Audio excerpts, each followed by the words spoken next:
ವಿಜಯಪುರ ಜಿಲ್ಲೆಯ ಇಂಡಿ ಪಟ್ಟಣದ ಸರ್ವೆ ಅಧಿಕಾರಿಯ ಮೇಲೆ ದಾಖಲೆಯಾಗಿರುವ ಸುಳ್ಳು ಪ್ರಕರಣವನ್ನು ಕೂಡಲೇ ರದ್ದುಪಡಿಸಬೇಕು ಎಂದು ವಿಜಯಪುರದಲ್ಲಿ ಗುರುವಾರದಂದು ಸರ್ಕಾರಿ ನೌಕರರ ಸಂಘದ ಜಿಲ್ಲಾಧ್ಯಕ್ಷ ಸುರೇಶ್ ಶಿಡಶಾಳ್ ಆಗ್ರಹಿಸಿದರು. ಮಾಜಿ ಶಾಸಕ ಸಾರ್ವಭೌಮ ಬಗಲಿ ಅವರ ಒತ್ತಡದ ಮೇರೆಗೆ ಈ ಸುಳ್ಳು ಕೇಸ್ ದಾಖಲಿಸಲಾಗಿದೆ ಎಂದು ಅವರು ಮಾಧ್ಯಮಕ್ಕೆ ನೀಡಿದ ಹೇಳಿಕೆಯಲ್ಲಿ ತಿಳಿಸಿದರು.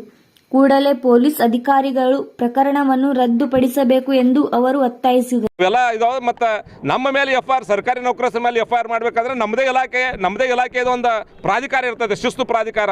ಆ ಶಿಸ್ತು ಪ್ರಾಧಿಕಾರ ಕ್ರಮ ಕೈಗೊಳ್ಳಬೇಕು ಅಂತೇಳಿ ಪೊಲೀಸ್ ಇಲಾಖೆಗೆ ಇನ್ಫಾರ್ಮೇಷನ್ ಮಾಡಿದಾಗ ನಮ್ಮ ಮೇಲೆ ಕ್ರಮ ಕೈಗೊಳ್ಬೇಕು ಅವರು. ಅದು ಎಲ್ಲವನ್ನ ಗಾಳಿಗೆ ತೂರಿ ನೇರವಾಗಿ ನಮ್ಮ ಮೇಲೆ ಎಫ್ಐಆರ್ ಮಾಡ್ಯಾರ. ಅದಕ್ಕೆ ಅದನ್ನು ತೀವ್ರವಾಗಿ ಖಂಡಿಸಿದ್ದೀವಿ. 2 ದಿವಸದಲ್ಲಿ ಇವತ್ತು ಜಿಲ್ಲಾಧಿಕಾರಿಗಳಿಗೆ ನಾವು ಗಡುವನ್ನು ಕೊಟ್ಟಿದ್ದೀವಿ. ಎಫ್ಐಆರ್ನ ಬಿ ಪಾಲ್ಸ್ ಮಾಡಿಸ್ಬೇಕು, ನಮ್ಮ ಸರ್ಕಾರಿ ನೌಕರಸ್ಥರು ನಿರಪರಾಧಿಗಳನ್ನು ಮಾಡಬೇಕಂತೇಳಿ ವಿನಂತಿಸಿಕೊಂಡಿದ್ದೀವಿ.